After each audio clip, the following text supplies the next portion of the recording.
Welcome, everybody. I'm Louis Lowe. I'm a partner at Foley Lardner in Silicon Valley, and I'm sitting here from my perch above University Avenue, and that's Stanford and the coastal range behind me.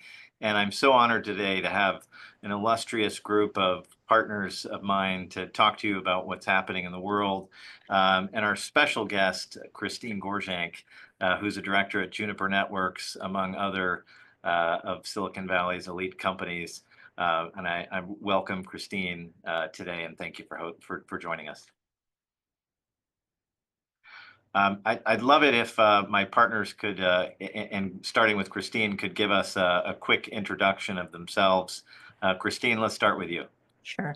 Good afternoon, everybody. My name is Christine Gorjanc. I am a former CFO of Netgear and Arlo Technologies. I'm on the board, as Louis mentioned, of Juniper Networks, Polestar, which is an EV company out of Sweden, and Forward Air Transportation out of Dallas, mainly serve on the audit committee. Thank you, Christine. And Patrick, I'm going to move over to you next. Patrick Daugherty, partner of Louis in Chicago. My focus today is on the SEC. Thank you, Patrick. Ed, over to you. Ed Burbach, Foley Lardner, Austin, Texas, chair of our state AG and FTC practice, and formerly head litigation for the state of Texas under then AG, now Governor Abbott. Thank you, Ed. Jessie. Jessie Lochmann. I am co-chair of the firm's Capital Markets Public Company Advisory Practice, and we'll be spending time today with Pat talking about SEC developments. Thank you, Jessie. And last but not least, Dr. Swift. Christopher Swift, white-collar lawyer in Foley's Washington, D.C. and New York offices. I co-chair our international and national security team. Wonderful. So I'm really honored to see so many old friends, and I look forward to making some new friends today. So thanks to everyone in the audience for joining us. We have a lot to get through in an hour, but really the genesis of this podcast today is the angst that we're all feeling about what's happening in Washington and in the states. And we thought we'd try and cover three areas today. And we're going to start with Patrick, Jessie, and Christine animating what's happening at the Securities and Exchange Commission and a little bit about what's happening with the antitrust authorities. We're then going to switch over to Ed and Christine to talk about the presidential executive orders. At last count, I'm up to 75, and the state reaction to those executive orders, both for and against. And then finally, we're going to end with Christopher and Christine talking about what's happening outside the United States and our relations with other countries, and really how all of this impacts our role as directors in some of the world's best technology, life sciences, and innovation companies here in Silicon Valley, with the goal of arming our audience members with new questions that they ought to be asking their management teams at their next board meeting. So kicking us off, I want to turn to my partners, Patrick and Jessie. And Pat, I'm going to start with you. And how do you think boards should be adjusting their governance practices in response to the new administration? And maybe we could even preface that by saying, what is the new administration at the SEC? Oh, well, he hasn't been confirmed yet, hasn't even had his hearing, but Paul Atkins will be chairman. Do we know Paul, Patrick?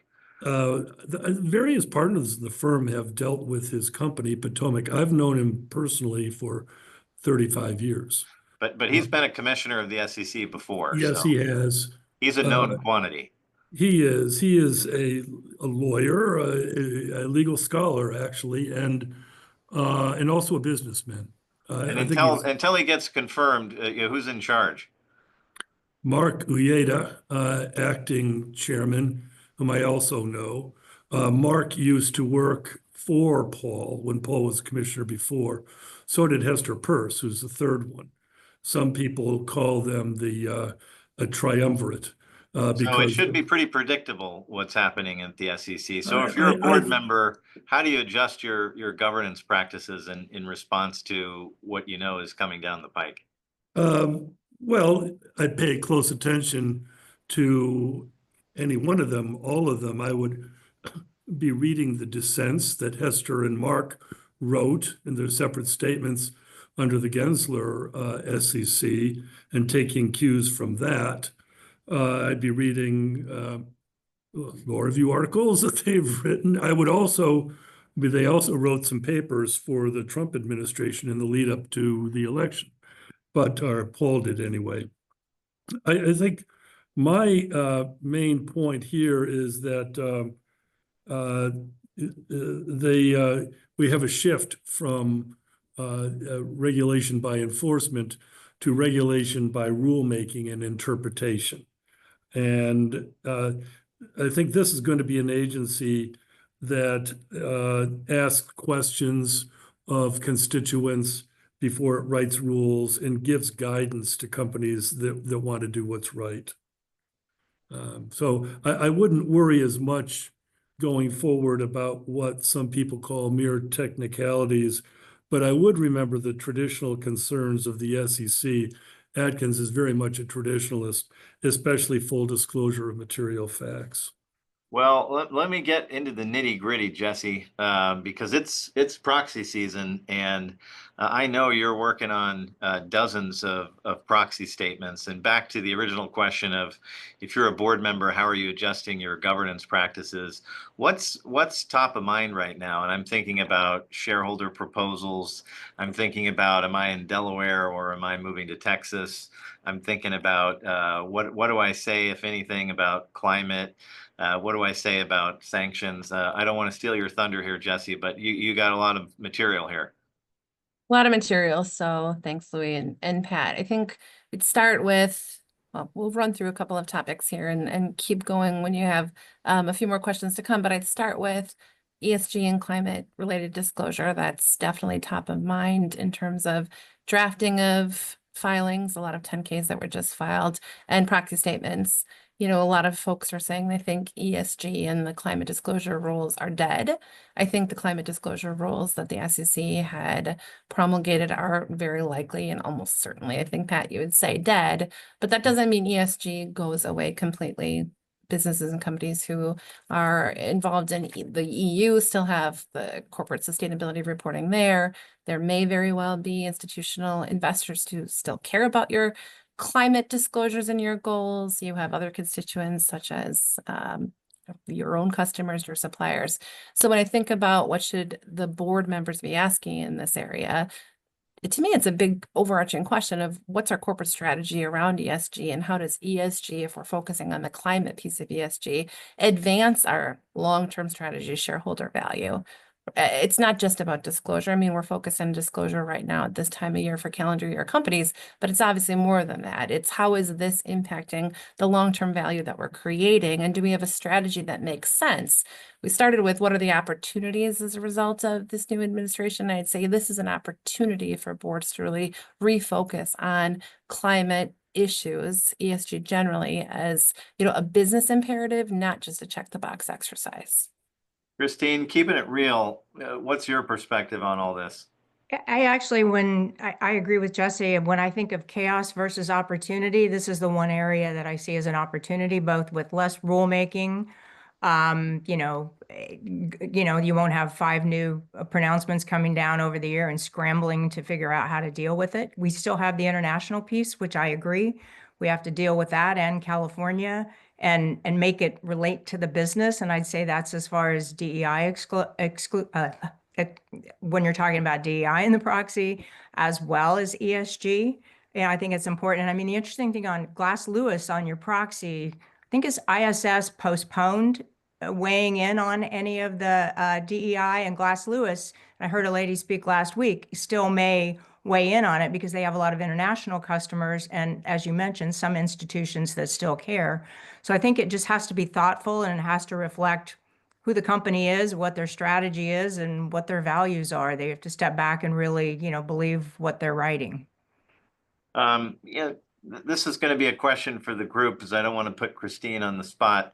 And folks, I'd be curious if you chimed in on the chat button, but have your organizations reaffirmed or rejected their commitment to DEI? And I'll start off by saying my law firm has recommitted to diversity, equity, inclusion as being a core value.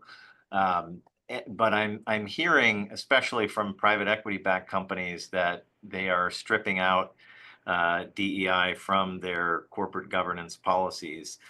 Christine, is that something that you're hearing or seeing? And again, I don't want to put you on the spot on any specific company.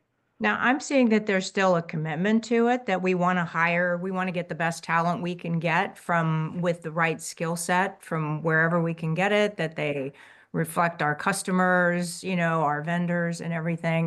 How we talk about it might change, the acronym DEI might not show up there, but it's more of what are the values of the company, because we also have to, answer to the employees and the vendors and the customers. So I'm not seeing anyone walk away from it. Jessie, there was this diversity rule that NASDAQ had proposed, maybe even adopted, and then pulled back. How should boards approach diversity and inclusion in this new environment? And that's a very interesting question right in the heart of proxy season, because now that the Fifth Circuit has, shot down the NASDAQ diversity rule, the NASDAQ related companies, NASDAQ stock exchange listed companies no longer need to include that matrix in their proxy statements. But some of our clients are deciding to include it anyways, or modifying it for the reasons that Christina was just noting, which is depending on the strategy of that company and the constituents that they believe matter most to it, they may still want to disclose that information. I have other clients who are saying, we're going to go back to the diversity of thought, diversity of perspective, background type language, and focus on, the wide range of diversity outside of just gender and ethnic and racial diversity. Again, I come back to where I started with climate, which is this is the time for the boards, for the directors, not only on the nominating and governance committee relating to director nominations, but the overall board to be asking questions about what is our overall perspective on this? Who are the constituents that matter to us, that are helping us create long-term value? Our shareholders, our employee base, customers, suppliers, et cetera, and how should we be responding to this in light of what drives our business motivations? And that is a challenge given how fast and furious the new regulations and or new promulgations from Glass Lewis, ISS, different shareholders like BlackRock and Vanguard, they're all changing their views very rapidly in real time while we're in the middle of proxy season. So some companies are simply saying, we're going to stay with what we've always been doing and revisit this in the quiet time post-annual meeting. And I do think that's one practical way to look at this. Unless you're a business that's doing a lot of work with the federal government, in which you need to spend a little more time thinking about whether or not the current policies, procedures, your corporate governance guidelines, or otherwise are compliant with what the Trump administration's rules expect you to do in light of your federal government business. I'm just translating for those of you not looking at the chat that folks are saying that most companies are still committed to DEI, but are focusing more on practice versus policy and are refining their language in the proxy around that. And that private equity-backed companies are sharing my same experience, that they're discontinuing or at least going silent and dark on the topic. Jessie, because a lot of our audience here is in California, where there's some state rules about women on boards. How does that change the game if you're a company headquartered in California? Well, my perspective is so long as those are still sort of the expectations or requirements, you need to be complying and explaining. And I think a lot of this is around explaining why you're doing what you're doing and why what you're doing is relevant to your business and to your company. I think that helps with the swinging pendulum of anti-ESG or DEI to make very explicit as to all of your stakeholders, particularly your investors who are reviewing your proxy statement or reviewing information on your website, why what you're doing is best for the company and your particular situation. So we can say going dark may be an option, but sometimes it's not. And sometimes what's best is to be very transparent as to this is why the company's strategy is what it is, but that does require that the boards are involved with the development of and oversight of that strategy in real time. This is a question for the group, and Pat, I love what you said about the new administration's preference for rulemaking over enforcement. And we certainly saw a lot of regulation by enforcement under the prior administration, but how can boards ensure compliance without the fear of these regulatory gotchas impacting their strategic decision making? Well, a couple thoughts there. One is to focus on the key concerns of the SEC. And I mentioned disclosure. The core of that is materiality. I would, if I were a director, I would want to have a conversation with my CFO and general counsel about how they view materiality, how they define it. The answer should be an economic measure or something about the economic impact of an event on our company relative to various financial statement items. This new SEC cares about economic materiality. It does not believe in double materiality or a material impact on the world, hence the fate of the climate change rule. Quantitative materiality is what matters. The other thing is that this SEC is open for business. I mean, one of the commissioners just last week issued a public statement asking 40 questions for public input on one topic alone. So if you have a question or matter that concerns you as a director, you should be asking your legal counsel, to consider engaging with the SEC about it. I mean, call them up. They're taking meetings. Yeah. What do you think the 3 top priorities are going to be for the new SEC under Commissioner Atkins' leadership, if you had to guess? And I know one of them you're going to say. Well, sure. And much of this audience might not care, but digital assets is a top concern. I mean, there were many promises made by Trump to the crypto industry, and he has been fulfilling them. In fact, his appointments of senior executives in his administration evidence that, including Atkins. There's a lot going on there. I think that requires legislation, but before there's regulation. But yeah, well, give me 2 more. Well, I think another one is the climate change rules. Frankly, I think that stirred up an awful lot of debate. There's an appeal pending in the 8th Circuit. I think that's probably going to be withdrawn. So the climate rules go bye-bye. What's another priority, do you think? Third one, I would say the third one is just the traditional concern about the integrity of financial disclosures. Yeah, I would say, look, if this is financial fraud is not a gotcha. It's not a technicality. And, if I'm a director, I want to drill down on the financial statements and other financial disclosures. Every time I get them from management, I want to keep my eyes on those and ask lots of questions about them. And I'll chime in with one more, if you guys don't, Please. because just yesterday at the end of the day, I'd say capital formation, because at the end of the day yesterday, the SEC released its expansion of opportunities for companies to submit confidential registration statements. And at a high level, that means the SEC is looking to make it more attractive for companies to file registration statements, either have follow-on offerings or IPOs, or consider getting back into the SPAC market. We'll see how that goes. But the idea is to make it easier for companies to try and raise money, because we've had such a lull in IPOs, and last year there really weren't any SPACs, and maybe they're dead, maybe they're not. But the idea is we need to continue to generate opportunities for companies to be able to participate in the capital formation process. And confidential filings really allows companies to do that with less risk that they're going to be exposed for what they're, intending to do, and have that create their business strategy while, folks wonder and worry about whether or not they're going to become public or not. Well, to both of you, Patrick and Jessie, I'm going to switch chairs on you. I'm supposed to be the moderator, but I'm going to throw back at you that if you have any chance to talk to the SEC, I'd love to see them try and reinvigorate the capital markets, and especially the IPO market.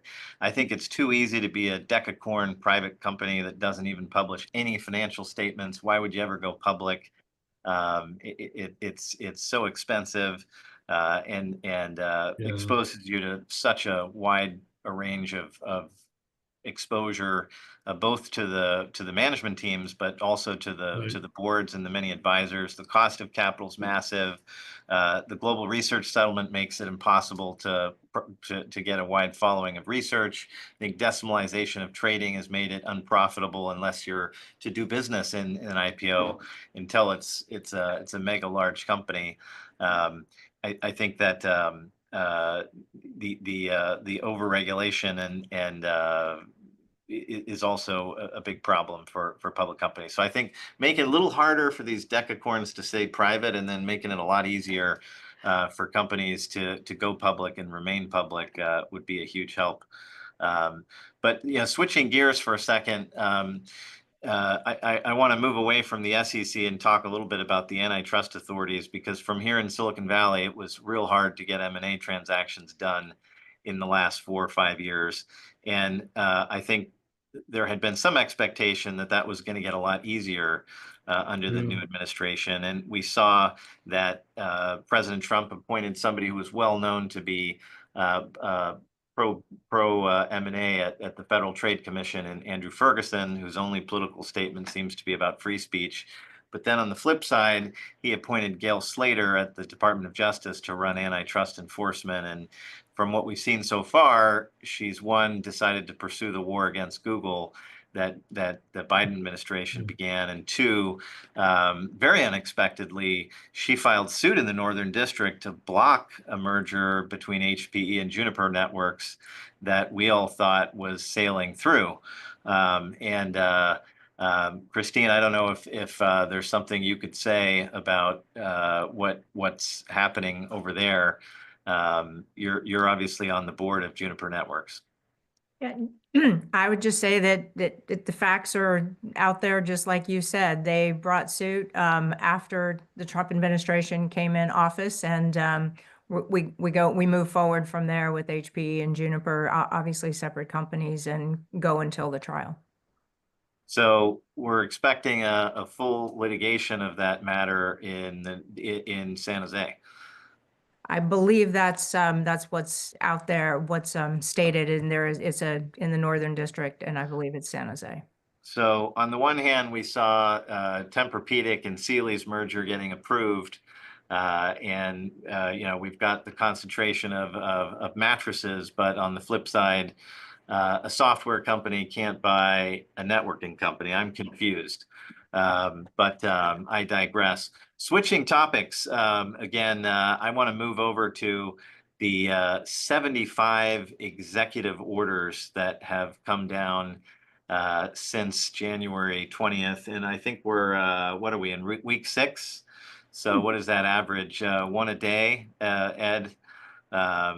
How do you think about these executive orders? And as I look at them, I see, a whole bucket of social orders about DEI, about immigration, about abortion, about the death penalty. I see economic orders about tariffs and sanctions, and maybe the government deficit and some sort of efficiency. And then I see all of these I don't know, geopolitical types of orders, whether it's, tariffs against our allies, tariffs against our enemies, renaming of oceans, taking over canals and continents. How do you look at all of these executive orders, Ed? Yeah, I think for our people within our government solutions practice group throughout the firm, we look at them in different tranches. And I know Dr. Swift will cover those. Certainly, I think you gave a very good overview of the different ones. We've created a presidential transition hub to address the announcement of each of these executive orders, and through our website to give guidance to our clients and prospective clients about how to handle them. Obviously, a lot of this is driven by politics. I think it's been used the phrase shock and awe, and that frankly is how the new administration has approached these executive orders. Certainly with the goal of remaking government, and certainly with the goal of, in their mind, reducing regulation and restrictions on business activities within the United States, while at the same time being very aggressive in these social issues that we've talked about a little bit before, about the ESG, DEI, et cetera. So it is literally something we have to monitor on a daily basis. You may have seen the announcements, which I know Dr. Swift will speak of, dealing with tariffs coming out today. So the bottom line is, for directors, I think the questions they need to ask their management is, in what operations are we taking forth in our businesses? And also, how have these executive orders been issued, and are they seriously being carried forth, or is it mostly just a press release? So that's a great point, Ed, and just one observation in helping our technology clients and innovation clients get business done. One of the things we're running up against is the person who we're dealing with in the federal government. Are they going to be there tomorrow? Yeah, and it's been a big headache. We've seen a lot of people being appointed. I'm based in Texas. A lot of people being appointed out of Texas, Florida, elsewhere, coming out of state AG offices and related organizations. Obviously, Pam Bondi is now Attorney General of the United States, former AG of Florida. What we've seen is some of the leaders of the agencies have been appointed, have been instructed that they would not be able to choose their deputies and associate deputies, that the administration itself would put those people in place. So that is still going on to this day. We've got some colleagues who are involved in the transition for the Trump administration and have been involved in choosing some of the people who are getting these important positions within the government. Obviously, you've seen in the last week or two some little bit of infighting, some would say, within the people that have been appointed to date. And some of that is probably the likely result of the shock and awe, the very quick movement with perhaps less than traditional organization coordination amongst the agencies. That's going to cause some disjointment over the next several weeks until it gets flushed out. And Ed, do we think that the bulk of these presidential orders are behind us, or are we expecting a few to come? We're expecting more to come. Obviously, we've seen quite a few, obviously, but we see it perhaps slowing down a bit, but certainly they're still coming and still being drafted. One question for you all in the chat, Patrick and Jessie, do you feel like the Department of Government Efficiency is impacting operations at the SEC right now? You're on mute, Patrick. Not yet, but it's about to. I mean, they are canceling leases for regional office in 2 cities. I'm in Chicago. They would cancel this one too, except that the penalties for doing that are pretty high. They're also offering, I'm getting phone calls from, they're also offering essentially buyouts for long-serving SEC employees for early retirement or quits. That was just yesterday that was offered. So one of the pronouncements, and this is a one for everyone, is this Trump administration strangely suspended enforcement of the Foreign Corrupt Practices Act.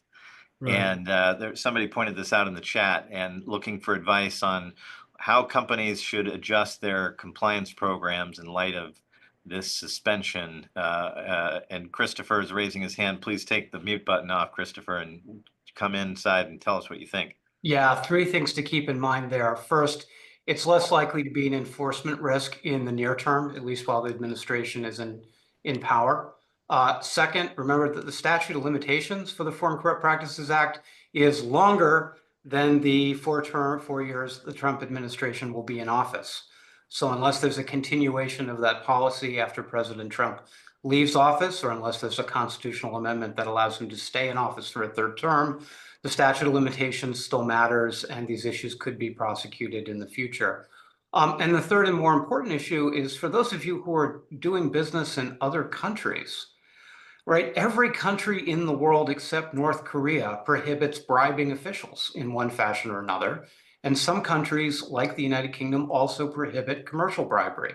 So if you look at Canada, Mexico, the European Union, even China, under their Anti-Unfair Competition Act, which is sort of like FCPA meets antitrust all squished together, there's going to be a law that prohibits bribing an official. Also, it should note state and local law prohibits a lot of bribery, kickbacks, et cetera. So just because the civil division at DOJ is taking a pause on the FCPA does not mean it's open season on bribery and corruption. Thank you, Christopher. Ed, back to our description of what's going on in Washington. So it sounds like the major executive orders are with us. Of course, no one can predict the future, and there'll always be more, especially in the area of tariffs. How are the states and states attorneys general responding to what's happening in Washington? Are we seeing a kind of a movement towards to align with the federal government, or to push back and go against the federal government on these points? Well, as you can imagine, it's a switch. Whereas back when I served as head of litigation in Texas, my former boss famously kept track of how many times he sued the federal administration, being a Republican attorney general. And then it switched, obviously, when we had to change administration during Trump 1, where the Democrats became very active. Flip-flopped again, now we're back. And certainly, if you just look at the press releases, and what's really changed is the attorneys general have become more and more politicized. Whereas I would say, going back 15 years ago, this is not scientific, it's a gut feel. About 80% of the AGs would have come from very serious legal backgrounds, very serious lawyers, and many times members of their state judiciary, many times members of their local state Supreme Court. To now, 80% of the AGs are former members of the House within their state or Senate, or former members of the House of Representatives in the United States government. And so the way they look at things has changed enormously. It used to be initially a look through a lens of a legal practitioner, whereas now their initial look is strictly as a politician. Yeah. And so whereas they would be driven by results in litigation before, they're now driven by putting out press releases. And Yeah. so you see that in every state, and it's both parties. It's not just ours, it's not just D's, it's both of them. And so they become on steroids. Yeah, here in California, our audience will know that State Attorney General Rob Banta is definitely a candidate for governor here, and sends me an email at least once a week. And I didn't sign up, I promise. Well, they're all candidates for governor. So the acronym of the oldest bipartisan organization is NAG, the National Association of Attorneys General. The joke in the community is the National Association of Aspiring Governors. Wow, and that sounds like NAG. So clearly, states attorneys generals have become more politicized. What are the publicly stated and non-publicly stated priorities of these state AGs as you see it, Ed? And I know you follow both sides of the aisle on that. Yeah, the easiest place to start is you can go to the two major partisan organizations, the Republican Attorneys General Association, RAGA, or the Democratic Attorneys General Association, DAGA. They actually have a website. They each have websites, and they list their priorities on those websites. So as in the past, where you would have seen as priorities working together on consumer protection issues, or perhaps similar sorts of concerns, and obviously years past, tobacco, opioids, et cetera. I just happened to visit the websites this morning to double check. And on the Republican AG website, it's protect the Constitution, uphold the rule of law, keep America safe. We are America's last line of defense.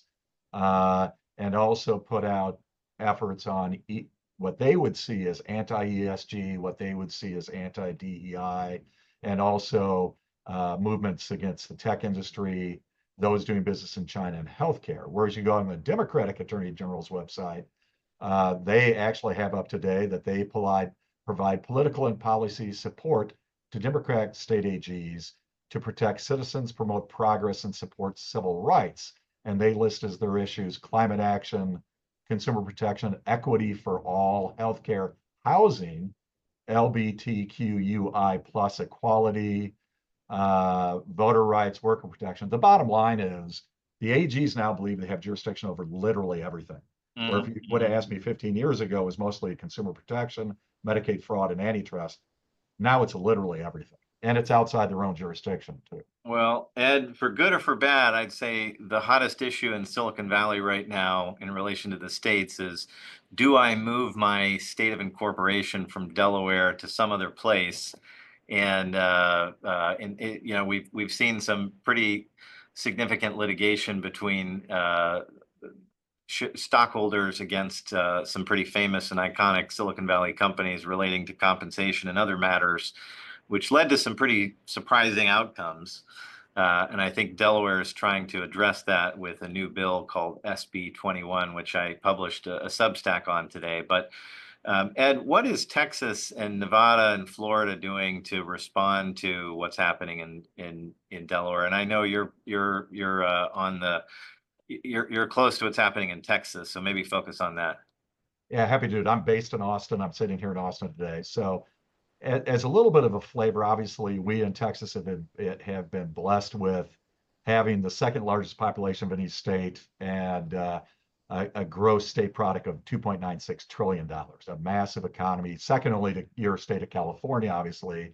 The difference though in Texas is the debt difference. So in California, I think you're running at $500 billion worth of debt, whereas here in Texas, our government is running, we've got our last session, we had a $35 billion surplus. We now have a $24 billion surplus.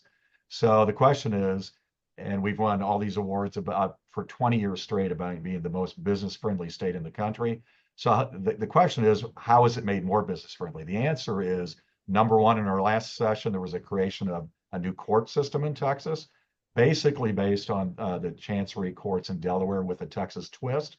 So we now have Texas business courts that just came into effect September the 1st of this past September. And those are appointed judges. That's very unusual in Texas. Virtually every single one of our judges in Texas is elected by the people. That is no longer true. So we now have Texas business courts that have been created and funded in 5 major metropolitan areas in Texas. And on top of that, we've created a new court of appeals, but it has statewide jurisdiction. Intermediate court, the first one in our state's history. And those judges were initially appointed also by the governor. So in other words, the creation of these courts was one of the first steps to create what is seen as a more conservative court system that at least the leadership of the states will better serve the business community. So you no longer have to go in front of an elected judge in Dallas, Houston, Austin, San Antonio, who tend to be a little bit more liberal on business issues. Secondly, the governor has released a plan, I think his press release came out just yesterday, to cut red tape for businesses, which, believe it or not, we in Texas even think there's too much red tape here. So becoming more and more business friendly, and also to get rid of a lot of more taxes. We don't have an income tax. There's now a big move to get rid of our property tax.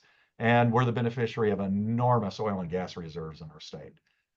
There's also an organization, for full disclosure, that our law firm represents, the Alliance for Corporate Excellence, which is a trade association, many different members of that trade association that are trying to support and codify the business judgment rule, which you've seen Nevada has already done. There's a move in a bill right now in front of our state legislature to codify that business judgment rule.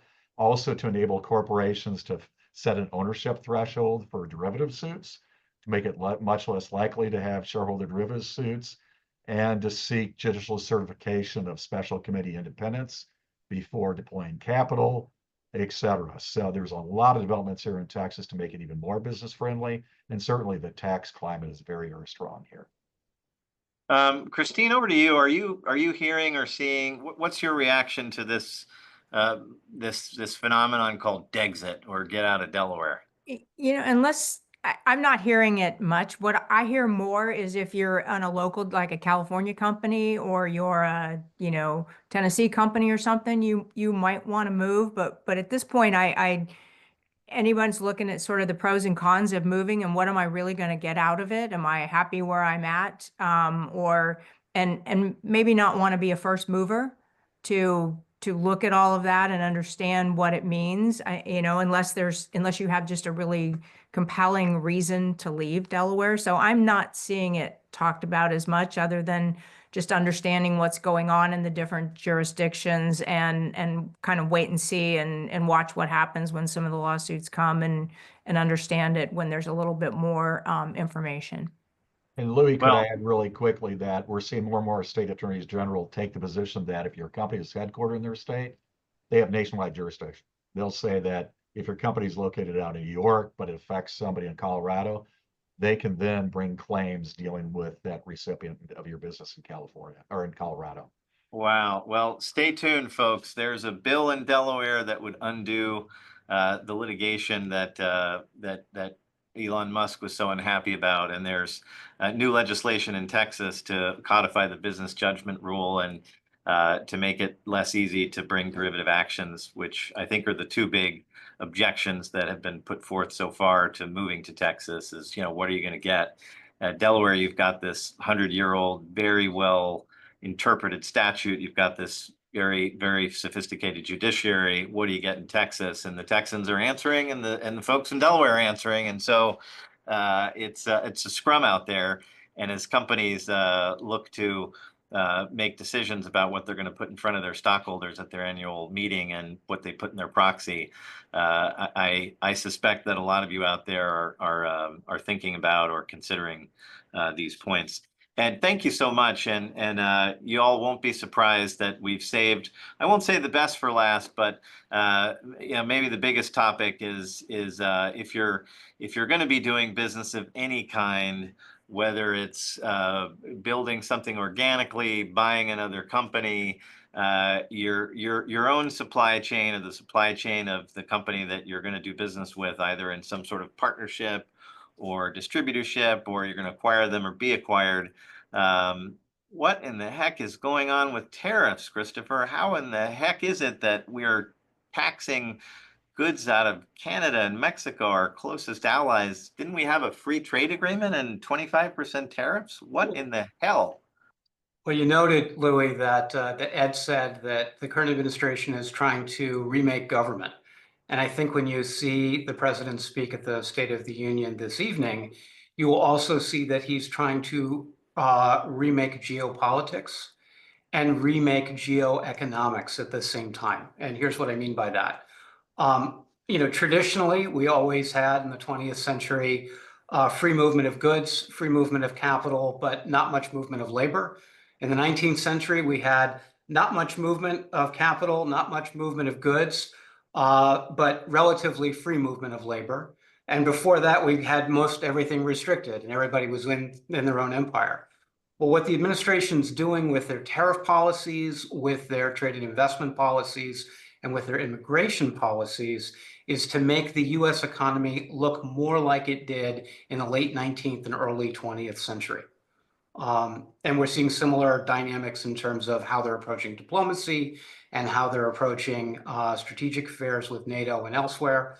And so what you see with Canada and Mexico is just the start. We will likely see in the coming weeks reciprocal tariffs on the European Union, followed by the potential for more tariffs on China, followed by potentially, depending on how the Trump-Modi relationship develops, the possibility of tariffs on India, which would be very complicated given the size of that economy and how diversified that economy's become. So bottom line is the free movement of goods, capital, and people across borders is over. We have shifted from globalization to regionalization over the first Trump administration and the Biden administration, and we are now shifting from regionalization to a much more nationalized economy that's consistent with the America First agenda. It's all out there for anybody who wants to read it. You may not agree with it, you may not believe in the economics, but they do have a plan, and they're implementing that plan pretty aggressively.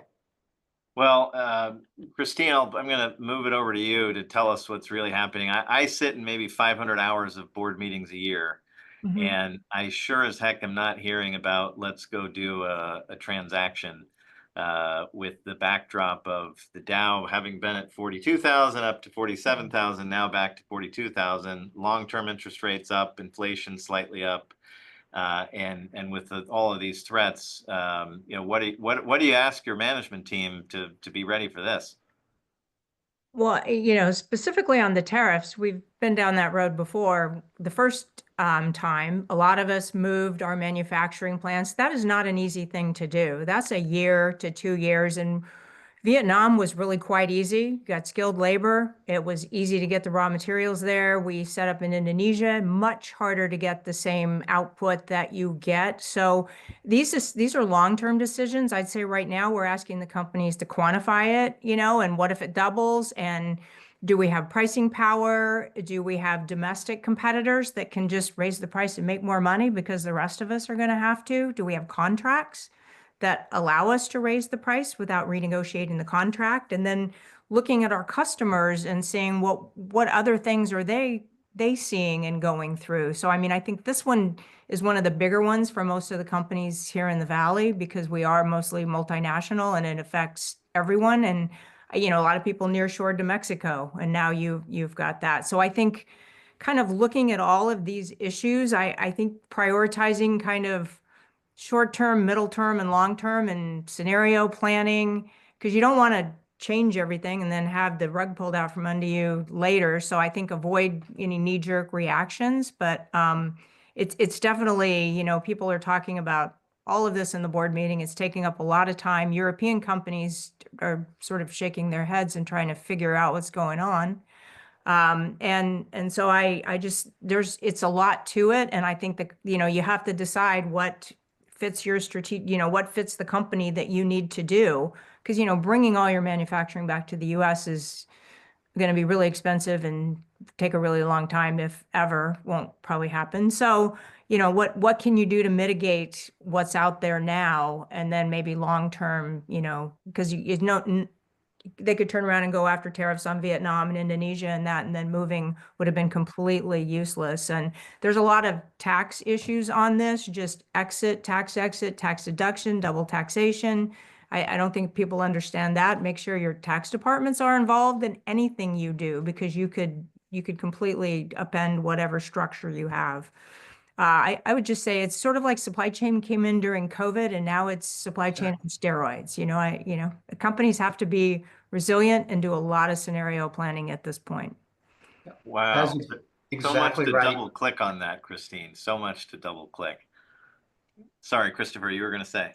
I was just going to say all the contingency planning that companies did during COVID to manage their supply chains, right? If you're the kind of company that designs something in one place but builds it in another, whether you have nearshored to Mexico or onshored from China to the United States, whether you've nearshored or if you've onshored, you're probably going to be in pretty good shape. If you nearshored or you just went to Southeast Asia, things are going to be uncomfortable.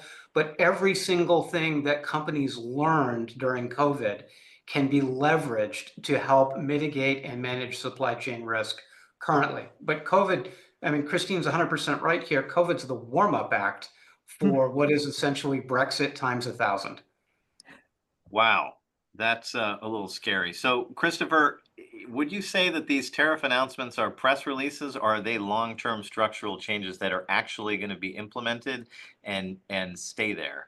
Are we going to have 25% tariffs on Monday and then it's gone Tuesday and back Wednesday, or is this here to stay? Yeah, so there's three categories of executive order, and Ed was citing to this or mentioned this earlier. There are the performative executive orders, which are designed to draw headlines, like changing the name of large bodies of water. There are the indicative executive orders, like the foreign investment executive order from a week and a half ago. Hasn't changed any rules yet, but it's designed to get everybody really worried about the CFIUS process and foreign direct investment, both in and out of the United States. And then there are the operative executive orders. And I'm sitting here looking at the actual regulations that were published yesterday in the Code of Federal Regulations implementing the 25% tariffs on Canada and Mexico. Right now, the president has, because the president's used the International Emergency Economic Powers Act, which is essentially a national security law, to pass these. He doesn't have to go through the Administrative Procedures Act. He can drop these tariffs the way you drop sanctions on a terrorist syndicate or a narcotics syndicate. It's done just like that. And so he can turn these on and turn these off at his discretion. And that's the piece that's not entirely clear yet. We think this is part of a policy, but as boards start to push back and Wall Street starts to push back and people start to realize the second and third order consequences this is having, including on the stock markets, you might see some of this dialed back over time. I think it's more likely that what you'll see is picking of winners and losers, because the current administration's approach to industrial policy, in addition to jacking up tariffs and restricting certain types of investment and slowing immigration, is really been to figure out who the winners are and let them have exceptions, and figure out who the losers are and try to keep them out of the country. And that's part of the zero-sum global approach that this administration has brought. And it's part of what Ed was saying earlier. They're not just remaking government. They are trying to remake the economy and turn it into something more like what we saw between 1890 and 1927. So, Christopher, I'm going to give you one last complex question and throw it open for the group, and then I think in the time remaining, I'd like to hit some Q&A in the chat box. And for those of you with questions, now's the time to go hit us. Those of us at NACD sit on the boards of public and private companies, and we sit on the boards of U.S. companies and non-U.S. companies. And a non-U.S. company might have a center of activity here in Silicon Valley, or they may pick board members here in Silicon Valley. And I know Christine, for example, sits on the board of Polestar, just to give an example. And both U.S. and non-U.S. companies are thinking about making investments in the United States and outside of the United States. And we've got these foreign investment rules that are in the U.S. and certainly the Europeans and the Chinese and the Canadians and the Mexicans are not sitting by idly. What's happening in the area of cross-border investment? And we've all heard about CFIUS, and then there's reverse CFIUS. And what should boards be wary of? So there's two big trends. The first is the tendency to pick winners and losers and to use the CFIUS and reverse CFIUS process as a proxy for U.S. industrial policy. So I mean, we have 5 CFIUS cases going right now in my practice. We're going to add a 6th, maybe in another week or two. Some of these are very significant national security cases. Some of them are not.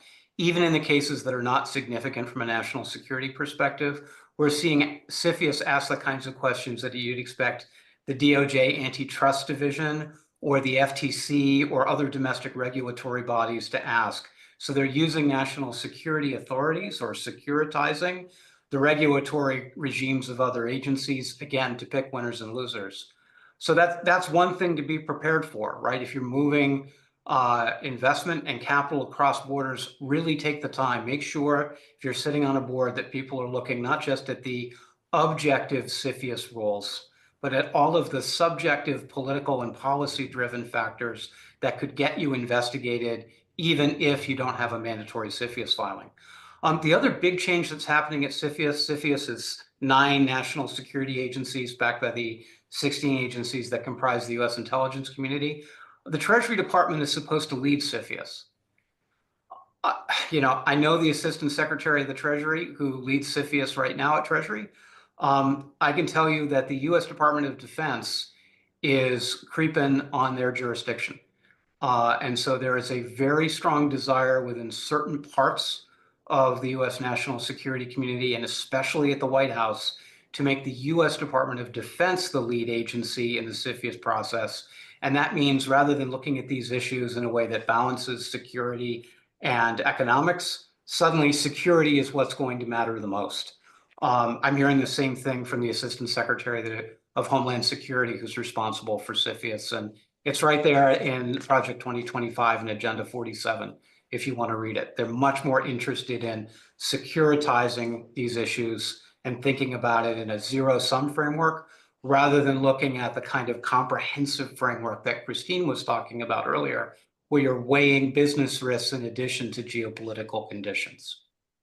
Well, I would reframe all of this from a Silicon Valley perspective as follows.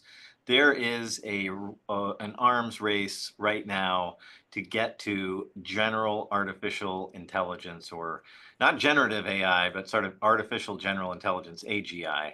And there are 2 ways of getting there. One is you've got to have compute power, that's GPUs, and that's NVIDIA and TSMC where they're produced right now, and that's mostly in Taiwan. And next there's quantum computing, and that will be potentially when it has commercial use. And I'd like to hear your perspective on that, Christopher. Will radically change the outlook. And the way I'm seeing it now, countries are looking at artificial intelligence as a question of national security. And non-US companies that used to come to Silicon Valley to go get funded and to connect with customers are now being told by their local countries, hey, buddy, well, you got all the money you need right here. You need 100, actually you only need 10 cents, and here it is, and sit right down. What should board directors be thinking of when they think about the war to get to AGI, the supply of chips and getting to quantum? That is a really complicated question, Louis. We could do a whole seminar on just that. Let me highlight 3 issues. The first is we tend to talk about AI and use it as a brand. Some companies use it as a branding mechanism, but their AI may not be that interesting quite yet. So distinguish between the AI that is game-changing and the AI that's convenient, right? Being able to ask Siri what restaurant to go to is not necessarily game-changing AI, but the kind of AI you're talking about, Louis, that's a national security event. So when the 25 to 35-year-old staffers at CFIUS and the Defense Department and other agencies hear AI, they think this is a career development opportunity for them, or perhaps a national security risk. Distinguish between the stuff that is convenient and the stuff that is game-changing. Be sure your companies are doing that, because that collapsing those distinctions will attract scrutiny you don't want to have. The second piece is, if you're doing quantum is NATO and friends, and probably English-speaking NATO and friends. The DoD's approach to quantum, the US intelligence community's approach to quantum right now is highly restrictive.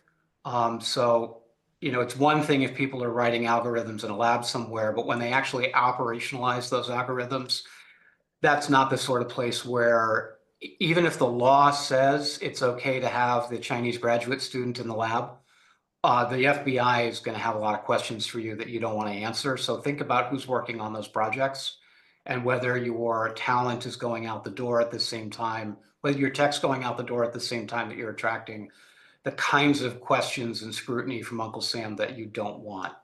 And then the final thing here is, Louis, I'm kind of like you. I'm one of these people that believes that free markets and alliances and other things really matter. And so if I were working for a multinational corporation that was playing in either the AI or the quantum space, I would want to leverage my international relationships with allied countries to try to shape the battlefield from a regulatory and enforcement perspective in Washington, D.C., to focus on teaming up with our friends and containing our adversaries, and doing it in a way that maybe sounds America first, but is really perhaps, democratic governments first, and authoritarian governments second. And that's really important with AI, because the way you acculturate AI can have pretty significant consequences for how the AI is used in the political and economic and operational spaces. Christopher, I think we've got our next topic just teed up for us, but I'm going to switch back to Christine as we get close to the top of the hour, or the bottom of the hour, and ask Christine the obligatory AI question. As a director, in March of 2025, as we record this podcast, what do you think directors ought to be asking about management about their AI programs and their access to chips? Mainly, what are we doing with it? What projects? Is it in our products? Is it just for internal, for customer service, for finance, like you said, things that are just going to save time? Or is it key to our products going forward, and distinguish kind of both the product structure and then the enterprise structure with that? And how we're doing, again, what are our competitors doing? What are we spending on it? Do we have the right resources? And I think talent is one thing in all these orders coming up on immigration. Are the visas that we have going to be, reconfirmed? Do we have the right talent? And a lot of us have R&D offshore and that. So I really think looking at your talent too. I think I just read that, so many people are hiring people with any knowledge on AI. So really understanding what the company's doing, again, sort of what their guardrails are, to make sure that we're not sending our information out into the public, but also what projects, the progress. I'm seeing it start to be reported more on a quarterly basis in what's going on the larger companies. I think some of the smaller ones are still grappling with it and trying to use it really just for efficiencies of scale. Yeah, and I'll respond to that. I sit in, as I said, in hundreds of hours of board meetings a year, and so far in 2025, what I'm hearing a lot about are AI in two different areas. One is how are we using AI to drive efficiencies in our own operations? So that's irrespective of what our product is. It's how we're expensing things. And then two, for any kind of software company, is what is our AI strategy? And it's somewhat shocking to see many of these companies have none, and they're really fumbling around in the dark to discover, what that might be. And so those are two areas that if I was a director, I'd be asking questions about: is how are we using AI to reduce our costs, and then for our product, what is our strategy to use AI to make it a more compelling product to our customers?